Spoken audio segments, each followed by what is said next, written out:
সীমান্তের দায়িত্বে থাকা নিরাপত্তা রক্ষীদের চোখে ধুলো দিয়ে রাজ্যে অনবরত ঘটিয়ে চলছে অবৈধ অনুপ্রবেশ, যেখানে মদত থাকছে রাজ্যেরই বহু সমাজদ্রোহীদের। পাশাপাশি আভ্যন্তরীণ নিরাপত্তায় ঝুঁকি বাড়াচ্ছে দেশ এবং রাজ্যের। একাংশ সমাজদ্রোহীদের সক্রিয়তায় বিএসএফ এর চোখে ধুলো দিয়ে অনায়াসে রাজ্যে প্রবেশ করছে অগণিত বাংলাদেশি। তাদের রাজ্যে এনে অসামাজিক কাজে ব্যবহার করা হচ্ছে। এমনই আরো এক বাংলাদেশের যুবক আটক বিশালগড়ে।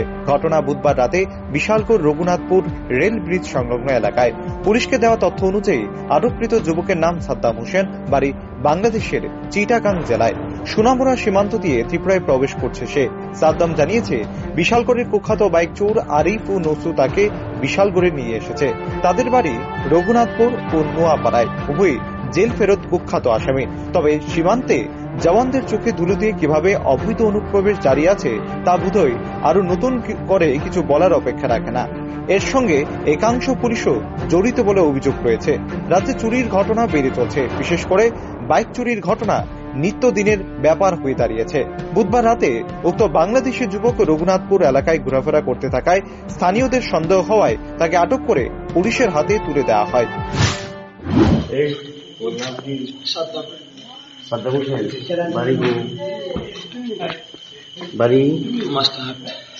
বাংলাদেশ কি লিখাইছো?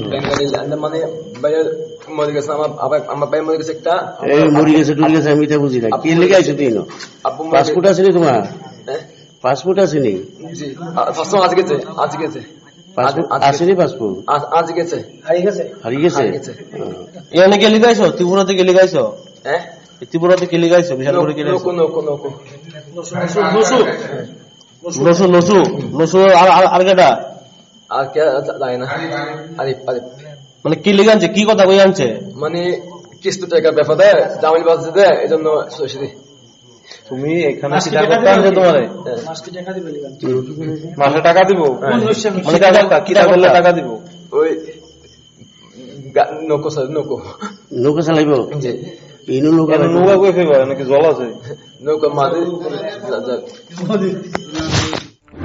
শুধু বিশালগড় নয়, রাজ্যের বিভিন্ন প্রান্তে সীমান্ত দিয়ে এই ধরনের অবৈধ অনুপ্রবেশ অব্যাহত রয়েছে, যার ফলে তা বলার অপেক্ষা রাখে না আগামী দিনে দেশ এবং রাজ্যের নিরাপত্তা যে ঝুঁকির মুখে। দাবি উঠছে দ্রুত স্বরাষ্ট্র দপ্তর কঠোর পদক্ষেপ গ্রহণ করুক অবৈধ অনুপ্রবেশ রোধে। Bureau report, rising Tripura.